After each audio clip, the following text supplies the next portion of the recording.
You may have heard of skateboarders going over rails on their skateboards, but what about rollerbladers who go over rails and do backwards flips on their blades? It's called aggressive inline skating, and I was there to see what these guys do and how they take it to the next level. For them, it's not just rollerblading. Check it out.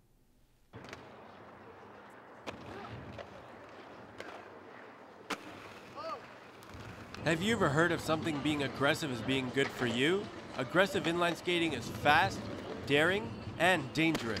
It takes you flying over the rails, and if that's not enough airtime for you, then you can flip backwards, do 360s, and if you're good enough, land a 720. Aggressive inline skating is an underground sport that can help express an art form on the ground or in the air. Tom started on a skateboard, broke his ankle, and was given a pair of blades by his friends. And I started gapping like stairs and my ankle started getting better, and next thing you know my buddies were like, wow man, that's like crazy stuff. So they all dropped their skateboards, grabbed some rollerblades, and next thing you know we started doing it. In the early 90s, about 95, it was like mainstream almost there for a while. Like it was what inspired a lot of the X Games and everything, and we're not even in the X Games anymore. With aggressive inline in the Olympics, the sport could become mainstream once again. But what does this mean for the new generation of rollerbladers?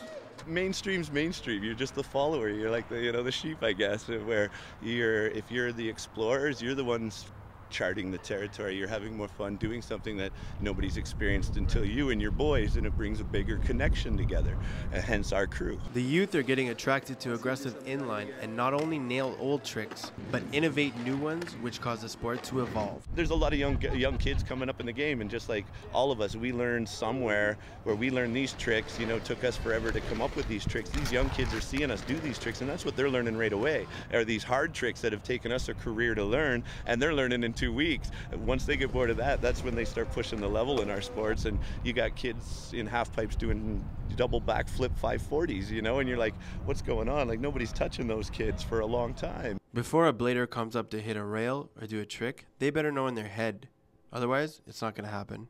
If you're coming up to, let's say, a handrail or something that you're going to grind, you got to be like, I'm locking that rail, I'm nailing this, and I'm rolling away looking good. Because if not, and you're thinking, oh, I hope I get this, yeah, you're not going to get that. You're going to hurt. Aggressive inline can help you overcome your fears, catch some airtime, be active, and get outdoors. For NUTV, I'm Zarif Alibhai.